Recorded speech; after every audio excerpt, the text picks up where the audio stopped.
buonasera e benvenuti. Avecor, l'associazione corale Veneto Corale, Malizia.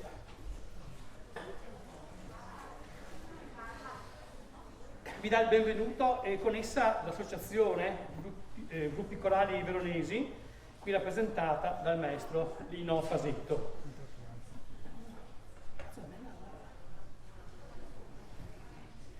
Ecco, siamo qui per presentare al mondo corale e musicale un'antologia di composizioni corali nate durante uno dei momenti più difficili del periodo pandemico Covid-19.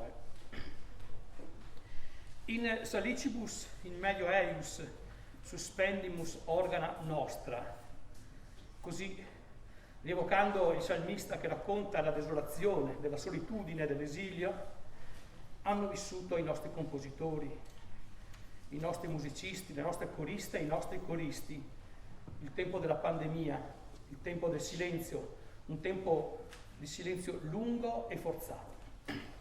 Andrà tutto bene, torneremo a viaggiare, uniti si vince, io resto libero, riecheggiava da balcone a balcone. Ora queste parole, queste invocazioni, impresse nella memoria collettiva, sono diventate musica per ricordare.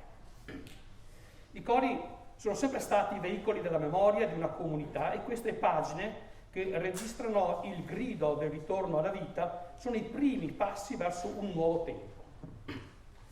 Ha ragione il maestro Giorgio Mazzuccato, presidente di Avecor, quando dice nell'introduzione: il coro non è soltanto una formidabile macchina musicale, ma è una forma espressiva vitale per la comunità e i gruppi sociali di ogni epoca. Cantare insieme crea la comunità, ne accresce la forza e il prestigio sociale.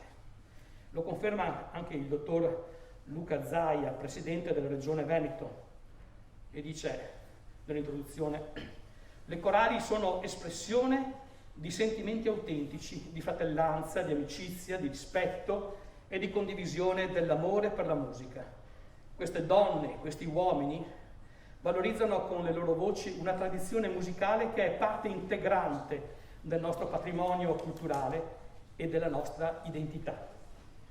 Eccoci quindi a presentare questo piccolo ma prezioso volume, fotografia di un momento che ha cambiato la storia. Però prima di passare la parola a Lucia, che prego può venire accanto a me, a nome di Avecor e dell'associazione appunto Gruppi Corali Veronesi, desidero ringraziare tutti coloro che hanno reso possibile questa pubblicazione.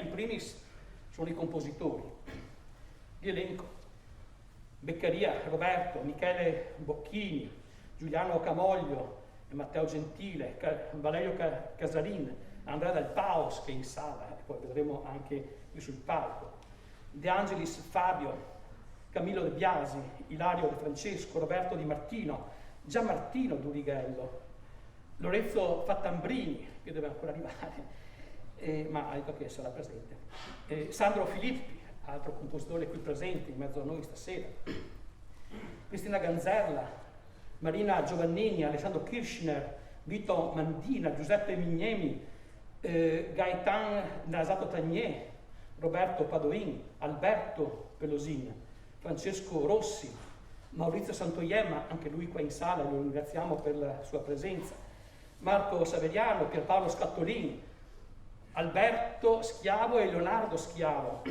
Francesco Scognamillo, Ezio Spinoccia, Paolo Ugoletti. Poi il nostro ringraziamento, io direi un applauso a questi compositori.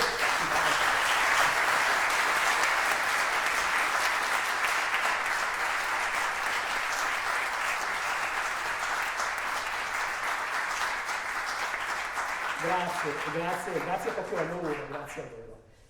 E quindi devo ringraziare anche colui che è stato il mago, no? Che ha assemblato il tutto, del maestro Mauro Zuccante, e poi ancora il maestro Marco Berrini, direttore artistico nella BMM Edizioni Musicali di Milano, partner dell'Ediciones Si Bemol di Malaga, che ha stampato il volume. Vogliamo ricordare con gratitudine anche il contributo della Regione del Veneto, il cui presidente, dottor Luca Zaia, ha voluto essere presente con un suo saluto che trovate nelle prime pagine dell'antologia. E poi il contributo del Centro Marca, Banca di Credito Cooperativo di Treviso e Venezia. Bene, a tutti, a nome di Avecor e di ACG Verona, il nostro sentito ringraziamento.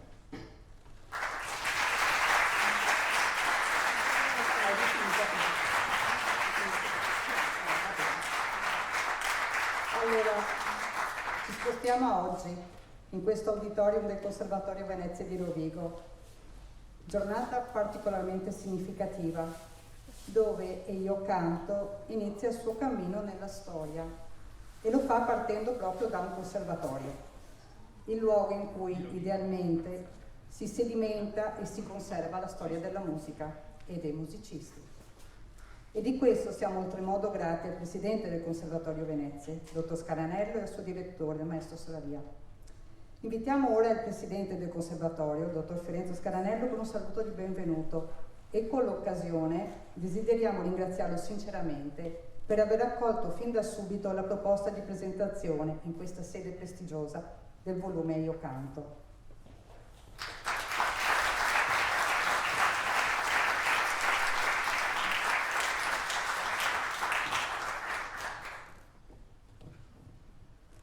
Buon pomeriggio a tutti e benvenuti. Siamo molto contenti di ospitare questo evento sulle composizioni corali in tempo di pandemia per almeno 3 motivi. Il primo è per il messaggio culturale e sociopolitico che questo evento dà. Nel momento di una grandissima crisi del Paese, in particolare là dove l'esperienza della solitudine viene indicata da tante autorevoli voci, soprattutto sociologi, come il tratto prevalente, perché così diventa un'indicazione dell'unica strada che rimane per fondare la comunità. La comunità si fonda insieme, apprezza le differenze, le considera un valore e ha fiducia l'uno nell'altro, come nel coro, perché è un'esperienza di vita e di testimonianza musicale che diventa anche un modello educativo. La solitudine infatti vive all'interno di un sistema e perciò bisogna ritrovare i legami che in questi tempi si sono perduti. Secondo motivo è l'omaggio a Giorgio Mazzucato, alla sua attività e alla sua persona. La sua bravura e la sua generosità a me sono note da tempo, da una vita direi. E si sono espresse queste in modo molto rilevante nel conservatorio. Come era la sua casa, il conservatorio, così lo è ora e lo sarà. Il terzo motivo è una questione di stile. Essa si esprime oggi come un conservatorio dialogante. Questo è il conservatorio che noi vogliamo essere, che dialoga con la città e il suo territorio, certo, ma che possiede anche una visione che cerca di riportare la dimensione musicale nella vita quotidiana, come elemento di conoscenza, al pari delle altre discipline del sapere. Dicevo a Giorgio, c'era come testimone il direttore del conservatorio l'altro giorno, attorno a un caffè, che questo, che è un giorno che si situa a metà strada, vorrei dire, tra il giorno della memoria e il giorno del ricordo, potrebbe diventare un'occasione che diventa tradizione, qui. Vi confesso che gli avevo anche annunciato come si poteva chiamare questo percorso, questa esperienza, ed è il tema che gli avevo dato è ricordare e cambiare. Però oggi non è una giornata qualsiasi, perché probabilmente faranno anche il nuovo Presidente della Repubblica, e allora non è ricordare e cambiare, è ricordare e ricominciare. Perché voi sapete bene, no, che un coro per dirigerlo bisogna avere dei numeri, sia in senso proprio, ma anche in senso figurato. Vi ringrazio e vi auguro buon pomeriggio.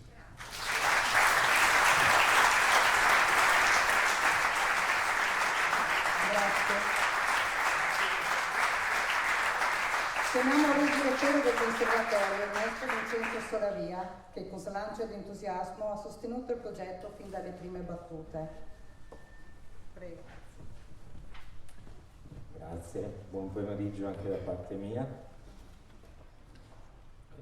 Ringrazio appunto Giorgio che ci ha contattati, che siamo venuti qua insieme e come ha ricordato il Presidente ci siamo trovati più volte a bere il caffè, che è un momento di piccola convivialità durante il quale ci si scambia, ci si arricchisce reciprocamente delle proprie mansioni, del proprio vissuto, delle proprie aspirazioni, desideri.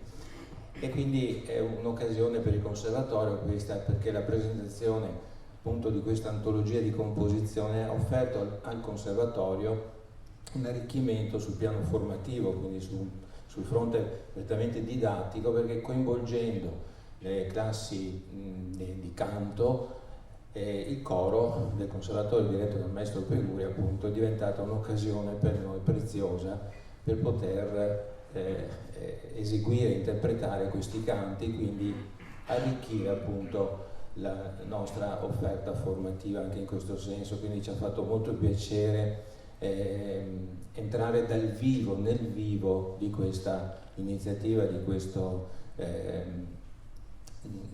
progetto che è solo l'inizio appunto, ma che secondo me è fondamentale.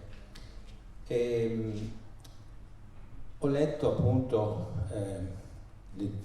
le parole del maestro Zuccante, che ha colto una cosa molto importante riguardo ai 29 compositori che hanno contribuito ad arricchire questa antologia, e cioè la figura del compositore, in effetti, che in prima battuta poteva sembrare un'opportunità, quella del lockdown, no? Ho finalmente ho tutto il tempo a disposizione per comporre, per scrivere, eccetera.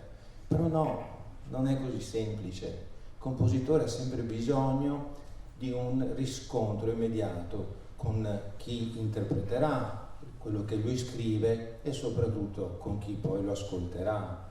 Se vengono a mancare queste due componenti, il compositore si trova veramente molto isolato, veramente in lockdown. Quindi è veramente un'operazione, un'iniziativa veramente straordinaria e molto importante. Ora aggiungo una cosa, una considerazione, una riflessione che riguarda proprio l'attività corale, il coro. Perché ho letto tra i vari interventi dove si parla di emozioni, no? La capacità del coro di emozionare, di legare, di creare coesione tra i gruppi, tra le persone. Ebbene, tra le dimensioni che regolano le emozioni, una viene definita in neurobiologia la finestra di tolleranza. Già il termine finestra, diciamo, adottato in neurobiologia, ci ricorda quello che è appena stato detto. Durante il lockdown ci affacciavamo dai balconi, dalle finestre, guardando come dei reclusi. Ecco, che cos'è questa finestra di tolleranza? È come una cornice, delinea quei margini entro i quali possiamo elaborare l'intensità della nostra capacità di reattività del nostro sistema nervoso. A che cosa? Reagire a che cosa? Agli stimoli che provengono dall'interno, quindi dalla nostra sfera soggettiva, dalla nostra interiorità, dalla nostra psiche, ma anche dall'esterno, quindi dall'ambiente e dalla società. Chiaramente cosa fa questa finestra di tolleranza? Vuole garantire l'integrazione della nostra personalità. Perché? E qui ricorro a una metafora. La nostra personalità, immaginatela un fiume in questo momento, un fiume che scorre tra due sponde, dove In una sponda ritroviamo una situazione di grande caos, di disorganizzazione. Sulla sponda opposta invece una situazione opposta anche sul piano emotivo, cioè una situazione di immobilità, di rigidità. Ebbene, il fiume è la nostra personalità e questa finestra di tolleranza vuole garantirci questa integrità che sta nel mezzo tra una situazione di disorganizzazione, tra una società, tra una situazione di grande caos che è dovuta a stimoli che vengono dall'ambiente esterno o dall'interiorità che ci sconvolgono, oppure una situazione di paralisi. Io di fronte a questi stimoli che non so gestire mi paralizzo, mi immobilizzo, non so più cosa fare. Ebbene, no, il coro è una bellissima esperienza e anche qui può fungere da ulteriore metafora. Perché? Provate a immaginare un coro come quelli che ascolteremo fra poco, dove tutti i coristi, dove tutti i cantori intonano una sola nota per parecchi minuti. Oppure pensiamo a una situazione opposta dove tutti i coristi cantano una canzone diversa contemporaneamente.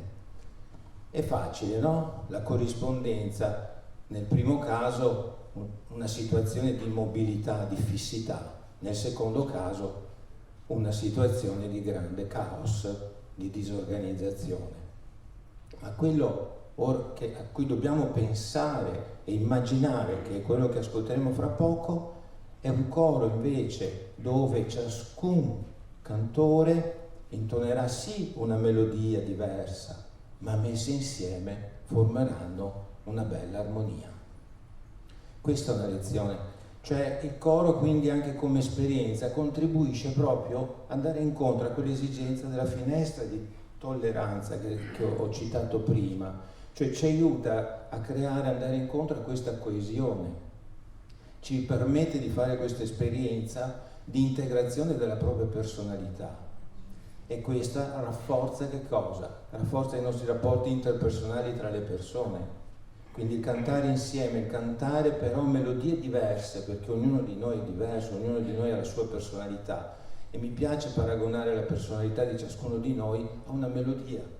Ebbene, esprimiamo la nostra personalità con la propria melodia, ma se le cantiamo insieme e stanno bene insieme in armonia, ebbene abbiamo conquistato una grande capacità di stare insieme, di stare bene insieme, di condividere momenti belli come quelli che ci offre il coro. Grazie e buon ascolto.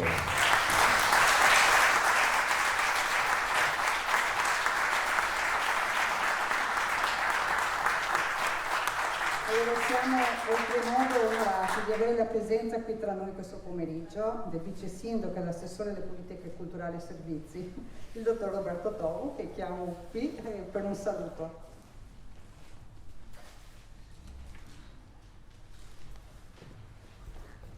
Grazie. Prego. Onorati voi, sono onorato io, altro che... No, ben trovati, buon pomeriggio.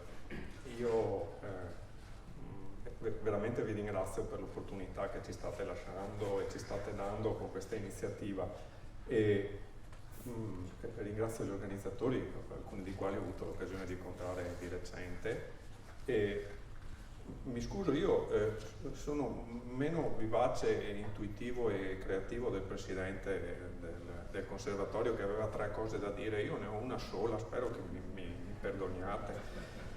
E vi anticipo subito che è anche un po' banale, mi rendo conto quello che vi sto dicendo, però io ho quasi l'impressione che in questo momento storico forse ritrovarci sulle banalità sia opportuno delle volte. Prima ve la dico, poi mi direte voi insomma quello che pensate. Allora io sono diversi mesi che dal mio punto di osservazione, il mio punto di osservazione è, andate in piazza Vittorio, no? Guardate Vittorio dove guarda, la statua, guarda una finestra e io mi sento molto osservato tutti i giorni. Io ho una sensazione molto netta ed è la seguente, che questo periodo pandemico ci sta segnando nella capacità di elaborazione collettiva, ci sta segnando nella serenità dei rapporti sociali. E se volete parlo di politica. Avevo il dubbio che vi diceste così. Se volete parlo di comunicazione e media, o se volete, lì mi troverei ancora più a mio agio, parlo della capacità della nostra società presunta tecnologica di formalizzare pensieri razionali e trovarsi e ritrovarsi su concetti dimostrati scientificamente. Io credo che tutti questi percorsi siano in forte crisi. Io però ho dei segnali ben chiari che quasi quasi mi chiamano ad un ruolo.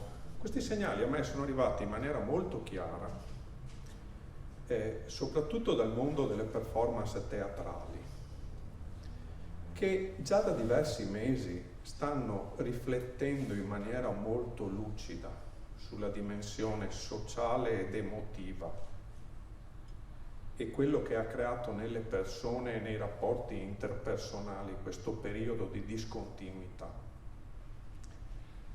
Io quindi oggi sono a ringraziare perché questa mia sensazione che in realtà il mondo che sta crescendo ed elaborando, non direi il lutto, ma il trauma sì, che ha vissuto la nostra società, sia il mondo della cultura, con particolare riferimento alle arti performative dal vivo. E quindi, e qui arrivo sostanzialmente forse più a un mio programma personale, perché voi, ripeto, qui arriva la banalità, proprio se posso dire, io non sono un artista, ma posso dire il nostro mondo, è quello che forse è rimasto più distrattato, ma sta dimostrando di essere l'autentica chiave di lettura per, non dico somatizzare, ma avere la consapevolezza di quello che è successo e avere l'approccio corretto per un'uscita costruttiva, condivisa e solidale delle difficoltà che abbiamo vissuto. Ecco, io vi ringrazio perché io personalmente leggo questa vostra iniziativa molto costruttiva in questo contesto e assolutamente coerente con il meglio di quello che sta succedendo nel mondo della cultura e dell'arte. E quindi vi ringrazio perché mi sembra che anche Rovigo e le realtà attorno a Rovigo siano pienamente inserite in questo volano positivo che credo ci stia portando, forse più con il sentimento dell'arte che con la razionalità della scienza, è detto da un ingegnere meccanico. È dura. Però io veramente sono a ringraziarvi perché questa è la strada giusta per una nuova socialità, una nuova condivisione. Confido che questi siano tutti i presupposti per avere un Rovigo Polesine Veneto molto ricco culturalmente a brevissimo, più ancora di quello che è già. Grazie a voi.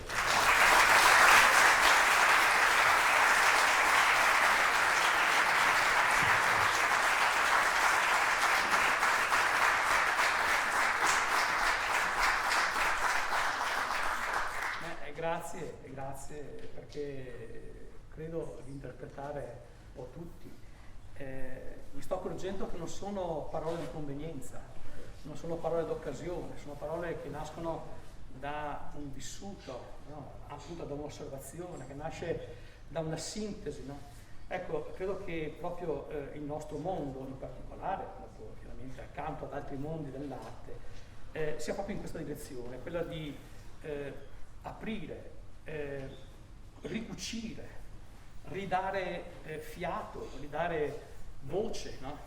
a questi sentimenti rimasti chiusi, repressi, diciamo, in questi tempi. Per cui vi ringrazio davvero per i vostri contributi che nascono, credo, sono veri, ecco, non sono banali. Grazie. Adesso io chiedo al maestro Mazzucato di un po' aprire le danze in qualche modo. In realtà, come dirà poi Bernini nel suo messaggio così che che ci ha consegnato, è stata una idea semplice ma geniale. Io conosco Giorgio da moltissimi anni, meno di qualcun altro, e devo dire che è lui. Quindi lo ringrazio e lo invito ad aprire questa, diciamo così, questo momento in maniera ufficiale. Giorgio.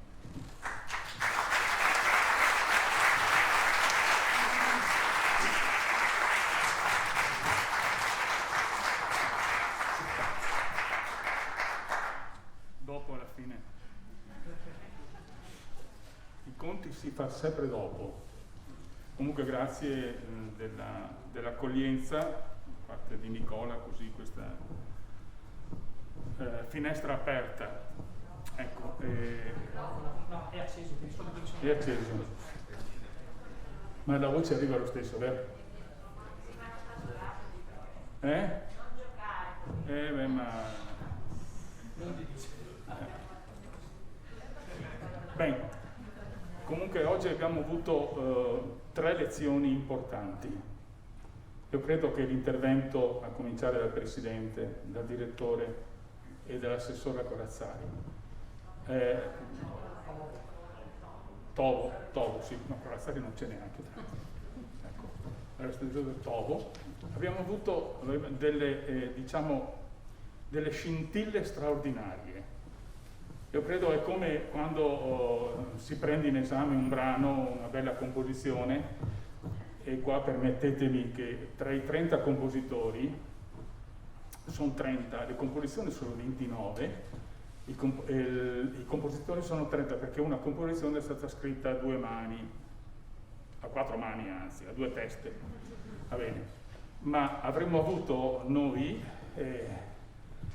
qui abbiamo la presenza, una 30ª composizione che purtroppo poi non è stata più possibile realizzare perché per difficoltà proprio della nostra carissima autrice cittadina di caratura internazionale che è la maestra Fruggeri.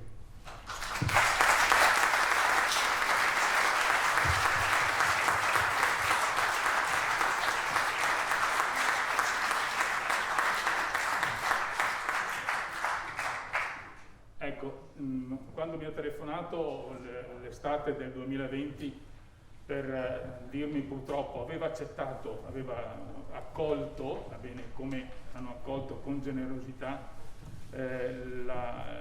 l'idea di questa iniziativa, di questo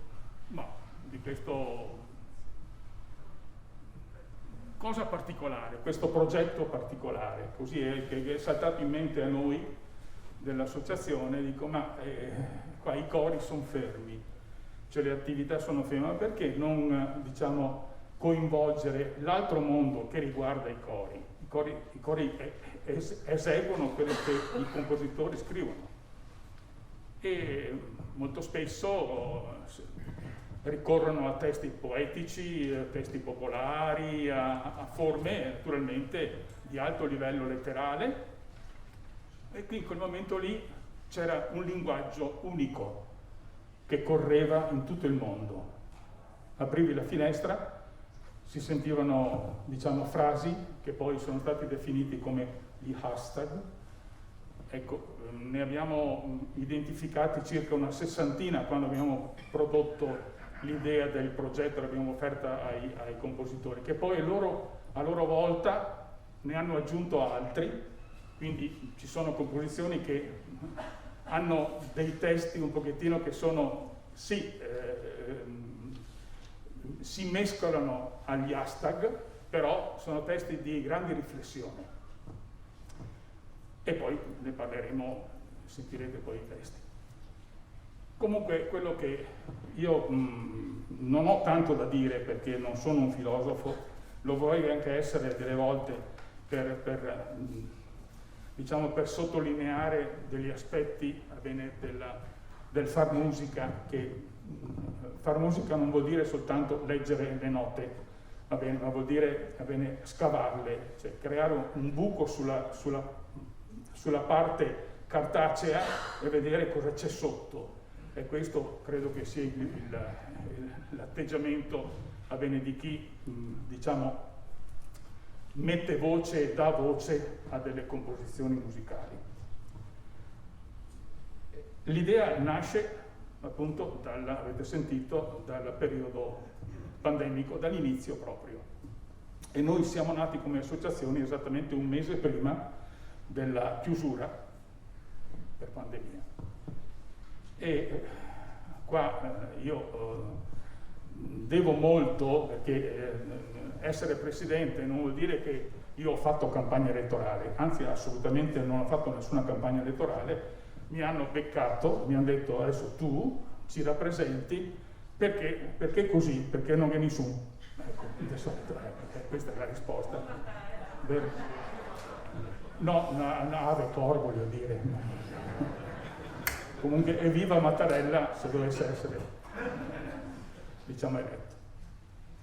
E io devo ringraziare comunque le persone che, tutti i cori aderenti ad Avecor, che hanno incoraggiato questa iniziativa, non soltanto associativa, ma anche l'iniziativa del quel prodotto di cui stiamo oggi presentandolo ufficialmente, che ha preso un nome, E io canto.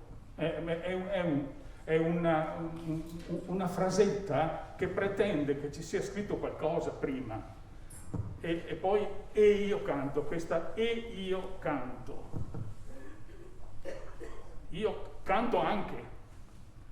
Questo titolo è un progetto, è un canto, diciamo, è un canto che va oltre il tempo. Difatti molti l'hanno definito un'opera, diciamo, un'idea unica che si è svolta e che è stata lanciata nel panorama musicale in questi tempi, che nessuno ha ideato questo progetto. I compositori si chiudevano, come diceva appunto la presentazione di Nicola, eccetera, si chiudevano nel loro guscio e pensavano cosa poter analizzare, cosa poter lanciare sul mercato degli esecutori, il nostro mondo corale. Ma questa idea degli hashtag, con composizioni molto piccole, infatti sono composizioni che hanno la durata massima di 1 minuto, e questa è stata la scelta poi condivisa con il maestro Mauro Zuccante, con il quale appunto abbiamo condiviso questa idea, e naturalmente Mauro Zuccante ha dato un pochettino i paletti, e soprattutto sotto l'aspetto della durata e della qualità della composizione. Quindi abbiamo un numero molto abbondante di circa 18 composizioni, che sono anche di più per coro misto, naturalmente con stili, va bene, e forme diverse. Ci sono brani che hanno un'impronta un pochettino, diciamo, jazz, altre pop, altre molto più liricheggianti, vabbè, come non liricheggianti del teatro lirico, ma come canto. Ecco, questo lirismo, questa cantabilità, mentre altre composizioni dedicate a cori di voci bianche, a coro femminili, e 4 composizioni per coro maschile. Le persone che attorno hanno dato, diciamo, l'anima, ci ha fatto coraggio, sono le persone che sono state i fondatori dell'associazione e che ora sono coloro che partecipano al consiglio direttivo, e li voglio nominare. Qualcuno è già presente qui, tipo il maestro Tarcisio D'Alzotto, poi anche Paolo Gaetan, Firmina Bigolin. Dove è Firmina? Eccola, sono vicini. Non nominiamo il vicepresidente Nicola Ardolino, e anche altri come Nadia Dapra, che è assente. È assente anche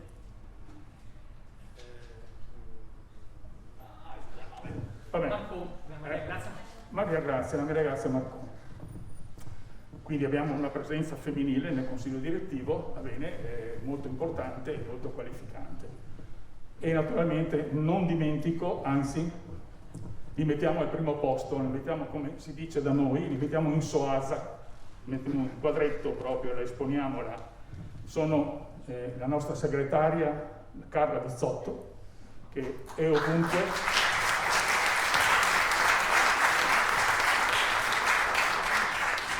con la collaboratrice, che era Lucia Roncati, che si presta a tante iniziative a elaborare.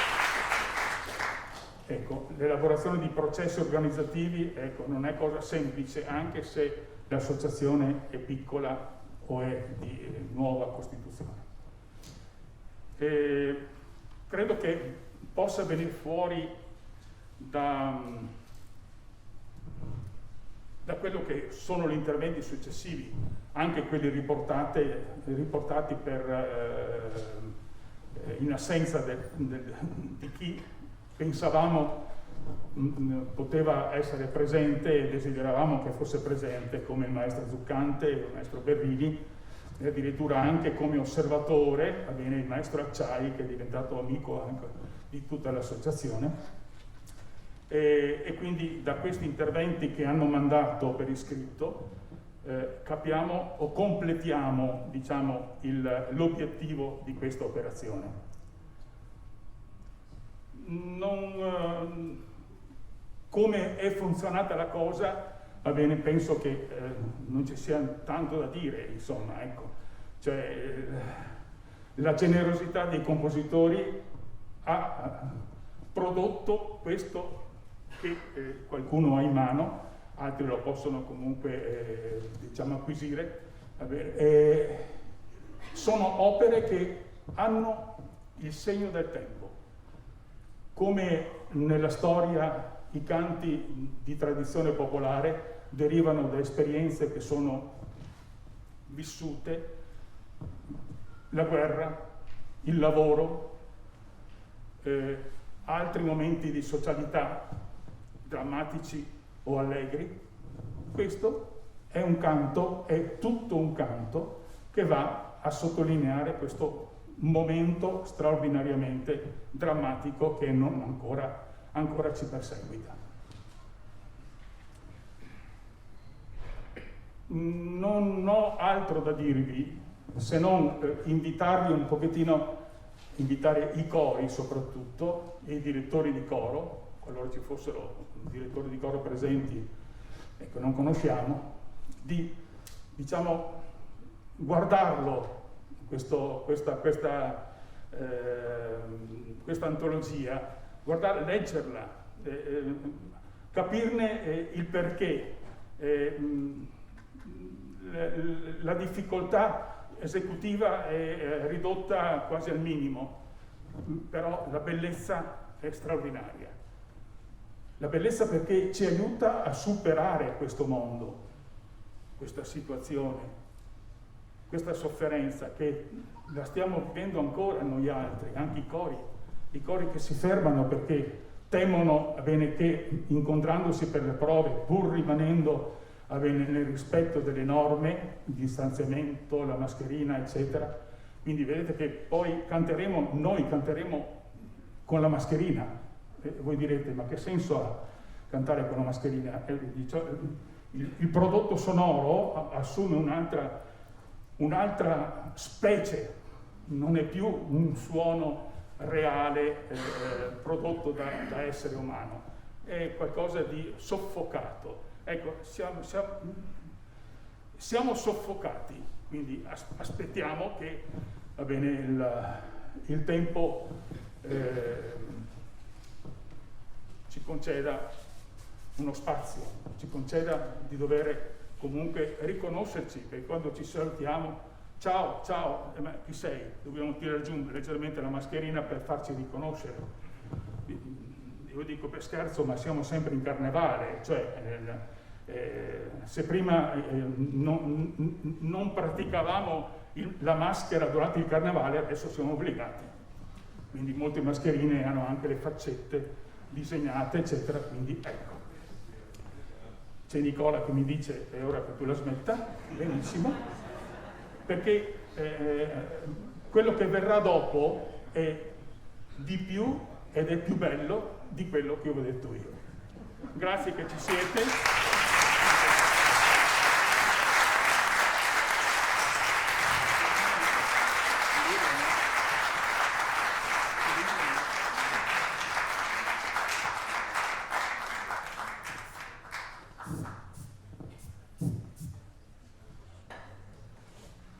vedete in alto, questa è la copertina del volume dell'antologia, in alto vedete l'acronimo di AVECOR e poi accanto un altro acronimo AGC, Associazione Gruppi Corali, però è la provincia di Verona. Qui con noi abbiamo questa sera il maestro Lino Pasetto, che ha collaborato con AVECOR per questo volume. Quindi chiedo a Lino, che è una persona fantastica, come dice lui quando mi invita, una persona fantastica, fantastica. Ecco, lo presento, Lino Pasetto. Ecco, ha svelato anche lui.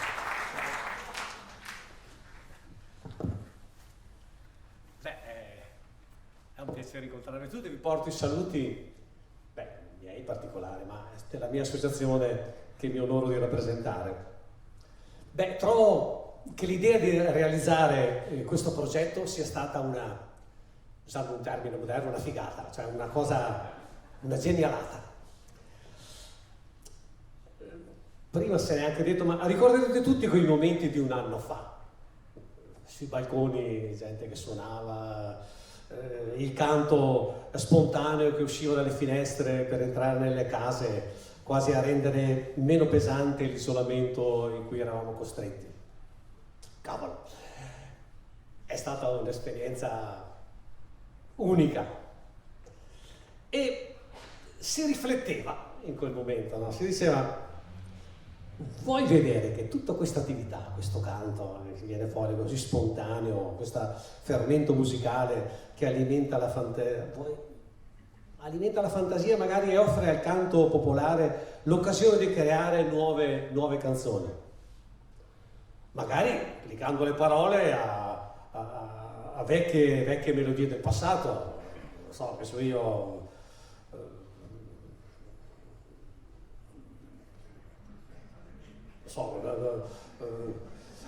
c'è un virus che ci minaccia, dentro in casa dobbiamo restare, una cosa così. Tanto d'altra parte rendere immortale il momento tragico che si stava vivendo.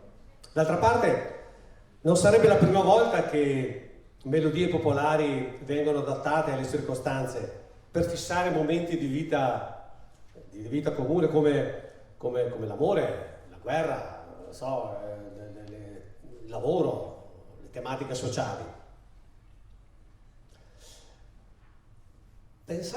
Si pensava a questo in quei giorni, ed ecco che arriva una telefonata da parte dell'associazione AVECOR, in particolare dall'amico Giorgio e da Nicola, che propongono all'Associazione dei Cori Veronesi di collaborare a questo progetto.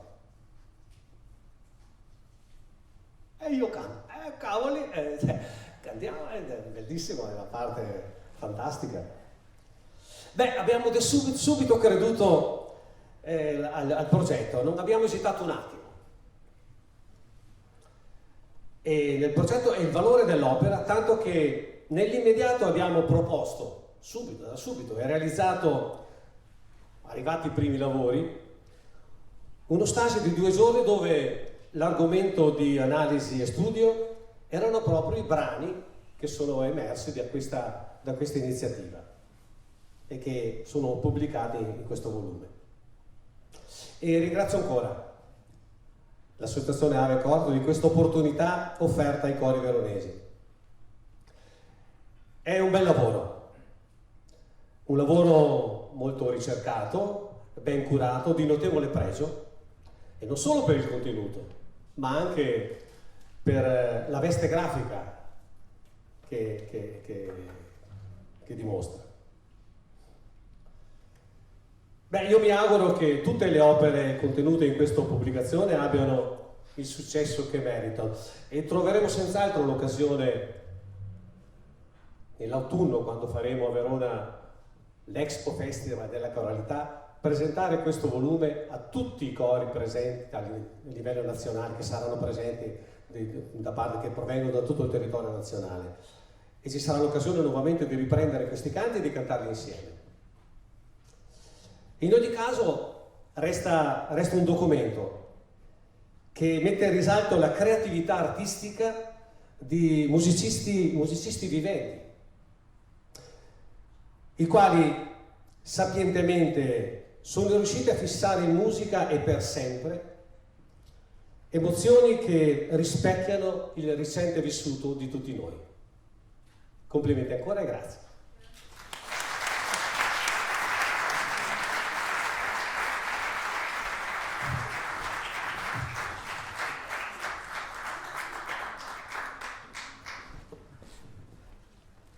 Bene, grazie. E ora passiamo all'ascolto, però prima dobbiamo così assolvere ad alcuni doveri importanti, perché appunto oggi non tutti hanno potuto essere presenti, per cui vi leggiamo i messaggi che sono arrivati, quindi ancora un po' di pazienza, ma sono importanti perché sono messaggi molto belli. Quindi Lucia. Allora, prima di passare all'ascolto di alcuni brani tratti dall'antologia Io Canto, porgiamo i saluti di importanti personalità che oggi per diversi motivi non hanno potuto essere presenti, ma hanno voluto inviare un loro messaggio. Allora, vado a leggere il messaggio del maestro Mauro Zuccante. Carissimi amici dell'Avecor, ospiti e autorità presenti, un accavallamento di impegni mi impedisce di essere tra voi, mi dispiace e vi prego di scusarmi. Eravamo in pieno lockdown, quello primo, quello più duro, quando attraverso una serie di telefonate io e il maestro Giorgio Mazzucato cercavamo di dare forma ad un'iniziativa che potesse rassicurare la comunità corale sul fatto che l'emergenza pandemica non avrebbe definitivamente compromesso il piacere di cantare e di fare musica insieme. Ci siamo confrontati e abbiamo condiviso una formula che andasse dritta a uno scopo: attraverso il canto corale lasciare un segno concreto di un periodo che verrà ricordato come un momento di scombussolamento, ma anche di fiducia in un pieno recupero delle belle pratiche che contribuiscono al nostro benessere, e la musica indubbiamente è tra queste. Abbiamo chiamato in causa direttamente i testimoni musicali della pandemia, compositori, editori, direttori di coro, coristi. Abbiamo voluto che si esprimessero come sanno fare, con stringata immediatezza, senza condizionamenti di giudizio, con libertà di stile e maniera, e ci siamo fatti carico dell'impegno che le loro emozioni sonore potessero concretamente raggiungere gli ascoltatori, i quali, non dimentichiamolo, rappresentano il target che dà un senso al fare musica. Queste le premesse del progetto Io Canto. Partire dal coinvolgimento dei compositori è stata una scelta pressoché scontata. Rappresentano l'avanguardia più sensibile nel cogliere i sentimenti di una collettività. Spesso poi i compositori sono anche direttori di coro. Ciò significa che il progetto è destinato a non rimanere sulla carta, nei cassetti o tra gli scaffali delle biblioteche, perché i compositori direttori avranno tutto l'interesse e la voglia di concretizzare i loro lavori, inserendoli nel repertorio dei loro cori, nei programmi dei loro concerti. L'esecuzione dei brani, e questa è la seconda altrettanto importante fase del progetto, è fondamentale, affinché si inneschi quel circuito virtuoso di emulazione attraverso l'ascolto che favorisce la circolazione delle nuove musiche. Oggi ci sarà un modo di orecchiare una prima selezione di brani, ma è previsto dal programma che tutti i brani vengano eseguiti. Sono grato e onorato di essere stato coinvolto nella realizzazione di Io Canto, il maestro Mauro Zuccante.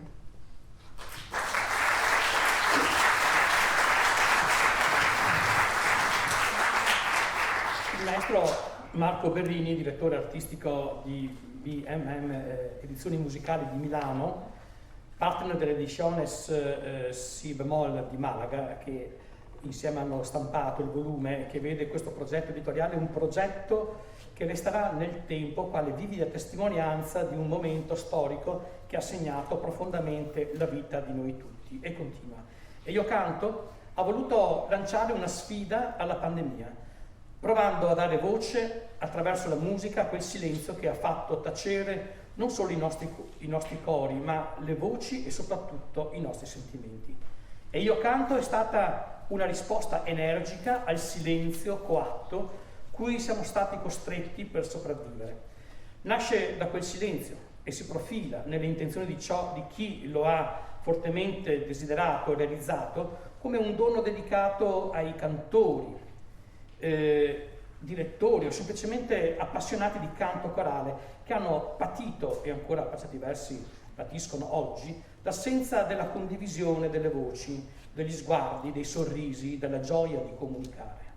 È stata un'idea semplice ma geniale, coinvolgere 30 compositori e dare loro il compito di riempire di suono quelle poche parole attorno alle quali si raggrumava nei giorni drammatici del confinamento il pensiero di noi tutti.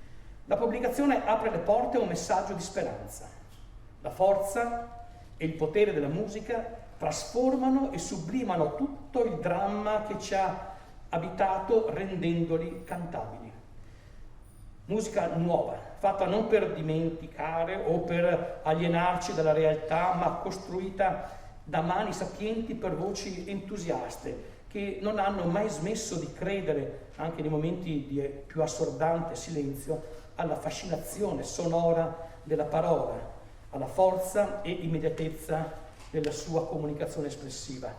Musica capace di dialogare oggi, domani e sempre con lo spirito di tutti coloro che non avranno definitivamente perso la capacità di porsi in ascolto.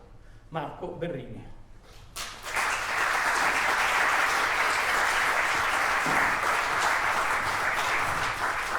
Vado ora a leggere il messaggio del maestro Giovanni Acciai a maestro Mazzucato, ma a tutti noi. Carissimo Giorgio, purtroppo noi umani abbiamo la cattiva abitudine di credere di poter disporre del nostro tempo a piacimento, come se ne fossimo davvero padroni. Naturalmente non è così. Ho gioito per l'invito a partecipare alla presentazione del volume Io Canto, l'antologia di composizioni corali in tempo di pandemia, e con sommo dispiacere mi trovo costretto a declinare il tuo graditissimo invito e a mancare all'ambito appuntamento. Auspicando miglior successo all'iniziativa, accogli i miei saluti più affettuosi che ti prego di estendere a tutti i tuoi collaboratori. Il maestro Giovanni Acciai.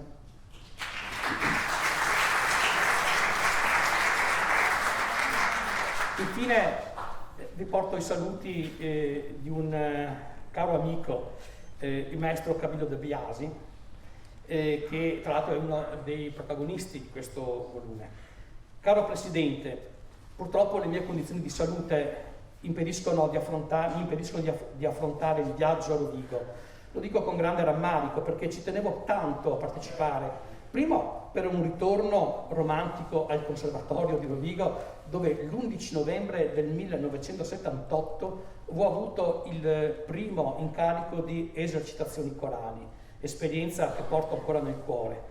L'altro motivo più importante per cui avrei voluto venire a Rovigo consiste nella mia partecipazione alla prima manifestazione di Ave Cor di un certo livello a cui ho dato modestamente un contributo con una mia composizione che con trepidazione ho visto stampata nella prima pubblicazione dell'associazione. A te Giorgio le mie congratulazioni più sentite, ai presenti un saluto caloroso con l'augurio di godere di questo interessante spettacolo, soprattutto per l'ascolto dei nuovi canti. Ai direttori infine perché traggano un buon profitto per il rinnovamento del repertorio dei loro cori. Un abbraccio cordiale, Camillo De Biasi.